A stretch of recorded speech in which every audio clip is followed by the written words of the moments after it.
Hi guys, so in this video we're going to talk about property development in the UK. Okay, so what we've got here is we've got a house that we have purchased that is going to be refurbed, but in the garden we've got planning permission for 2 bungalows.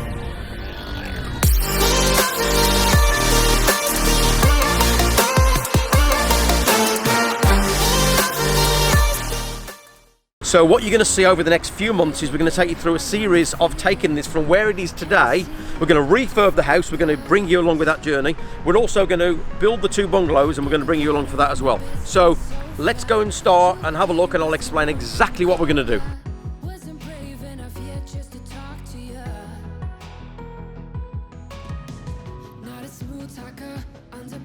So what we've got here is we've got the main house. We're going to turn the front garden into the rear garden, so we're going to flip the house around. Okay, so this is going to be the rear garden, and then coming down this path here we're going to demolish this garage and we're going to have the driveway to the 2 new dwellings at the back. This is going to be the driveway, so this is going to be fenced off. So as we go down here, this is going to be the new roadway. So if you follow me through here into the back garden. Okay, so here, so this is the existing back garden, but remember we're going to flip the house around. So this area here is going to be the new driveway. So the driveway to the existing dwelling is going to be here. This is going to be demolished, and then as the drive comes down here, what we've got is 2 plots where we're going to put the 2 bungalows. Okay.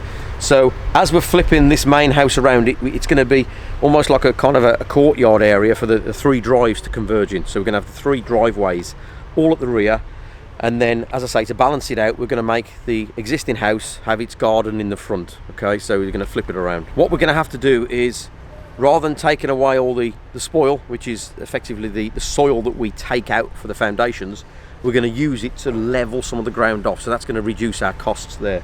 Okay. So I know that you're all dying to know about costs. So we paid 500,000 for the main house, which was slightly over the market value. But what that gave us was access to the garden, which we were able to get planning on. So we probably paid about 50,000 too much for the house, but because we had the idea of getting planning permission in the garden, it was worth the 50,000. So in theory,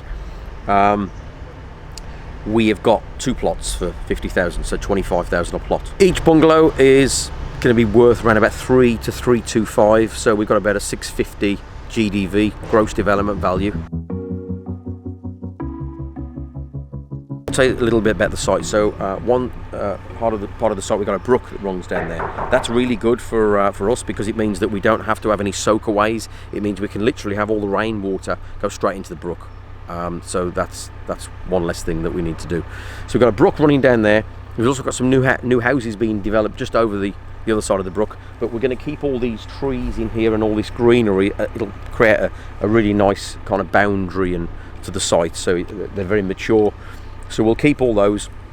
If we walk down the site, so on the right hand side of the site we've got other houses, and we've also got some mature shrubbery on there.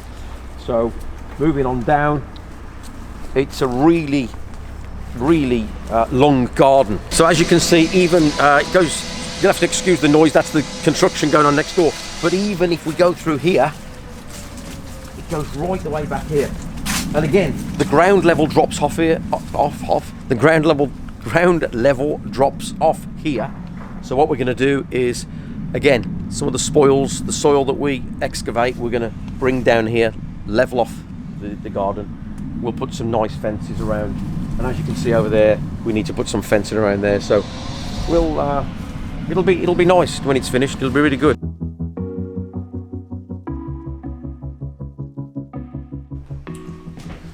Okay, so just to recap, we've essentially got 2 projects on the go here.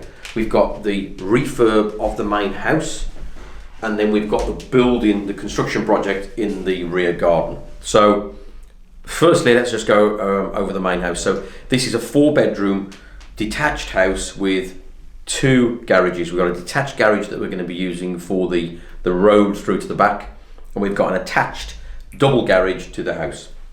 So the house is structurally sound. There's no problems with it. It's actually a really nice house. Actually, it's making a nice family home. The only thing wrong with it is it's just dated. You know, it's got 1970s and 1980s decor. So our plan is throughout the house is that we're going to reskim all the walls, paint all the walls, new skirting, new architriving, new doors, new kitchen and new bathroom. And that's essentially it. And obviously new flooring. So that in total for a 4-bedroom house with the bathroom and the kitchen and a nice spec is going to be between 40 and 50,000 pound. Okay, we'll obviously update you as we go along as to exactly how much that's costing. So let's go and have a look around. So this is the hallway. You can see that it's kind of all dated and, you know, and old decor. So if we go through into the first reception room. So again, they're really good sized rooms in this house. We've got 3 downstairs reception rooms, really good. 4 really good sized bedrooms as well, all double bedrooms, which it always helps for resale point of view. So yeah, so in here again, as I mentioned, just nothing really majorly wrong with this house. It's literally just the decor. You know, you've got things like the old-fashioned, you know, the fireplace. Some people like the period features, but we're going to take some of these, you know, we're going to modernise some of these features. Okay, so that's this room. Moving on through into the second reception room. This is a slightly smaller room, but again, we've got, you know, old-fashioned features in here. You know, quite a lot of dark wood. So yeah, so this is fairly standard stuff. And then in here we've got a conservatory. We're actually going to take this conservatory out, so there won't be a conservatory. We need part of this land area for the new buildings, for the construction of the new forecourt and the new entrance where we're going to bring the driveway into. So that conservatory will be going, and then we'll probably just we might put some new French doors in here, or we might even just put a window in there. Okay, so that's the second ground floor reception room. So moving on through, let's go and have a look at the kitchen.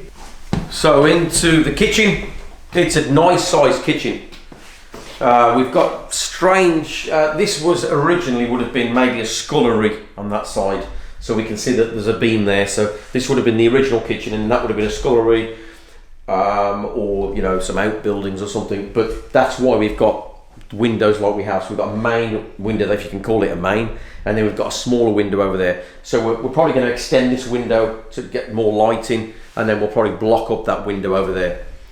So we've got just a cupboard here, an understairs cupboard or a pantry, whatever you want to call it. So that's really useful. People like to have pantries. You don't see a lot of them these days, so we'll keep that. And then moving on through, we've got the third reception room, ground floor. So this would probably be the dining room. But again, you know, it's each to their own really. But again, it's a really nice size room. You know, the benefit we've got in this property is we've got tall ceilings. So as we mentioned on previous videos, it always gives a sense of space when you've got taller ceilings. I mean, it's a great space anyway, but the ceilings just make it, you know, that bit grander and that bit, you know, that sense of space. So, so yes, the third room. So moving on into the another bathroom, downstairs bathroom there, with a shower and stuff. So we'll remodel that. We'll put a new shower in and things, and we'll just totally redo that room. And then moving on into the utility room. Looks like there's a fairly new boiler in there, so we probably don't need to renew the boiler, but we'll probably just replaster these walls, so we just make it a little bit more part of the house rather than a separate room. You can see that you step down from the kitchen. So we'll replaster these walls and make this, you know, as part of the house. So that's all for downstairs. So let's go and have a look at upstairs. Okay, so moving on upstairs, we got a beautiful galleried landing. Really spacious landing, and then off here we got the 4 bedrooms. So this is the smallest room, so there's not a great deal for you to see in here, but we'll just show you anyway. So, you know, very it's all structurally sound, but just old decor. So this will just be all replastered, new skirting, new doors, new architraves, and just decorate really. New carpets. So this is the master bedroom with very 1970s furniture. But again, it's just decorating, really, not a great deal to it. So this is the master bedroom. So moving on through. So the second largest bedroom. So we'll probably keep these fitted wardrobes, but we'll just change the doors because people do always like fitted wardrobes. So we'll keep the doors here. And again, just redecorating. What we're going to do with the ceilings is, rather than trying to strip them off, we'll just drop the ceiling slightly because they're already tall. So we'll drop the ceiling slightly. So we'll put some timber battens on the ceiling, and then we'll put some plasterboards up and skim the ceiling. It's far easier than trying to strip all this off. So yes, that's the second largest room. So moving on through, we got the next room is the bathroom, and so in here we've got a I think they call it a compact corner bath. So compact corner bath there, but again, it's all clean and tidy. It's just dated, so there's not a great deal of work to do here. The final bedroom, this is probably the second or third largest, I can't remember, but who's counting? So yes, this is the final bedroom. So it's a 4-bedroom, but again, not a lot to do in here, just decorating.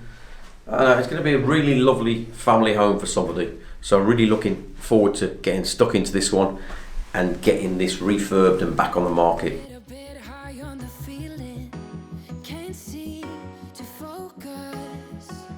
Plenty of space, plenty of mature trees and shrubbery, and it's going to really blend in well. It's going to be a really nice development. So that's all for today, guys. Just thought I'd give you a quick overview. Don't forget to like, subscribe and share, and if you've got any comments about this or any other videos, then put them below, and we'll keep you posted on this, and we'll do another video in probably a week or two once things have actually started to happen. So until then, guys, take care. Thanks very much.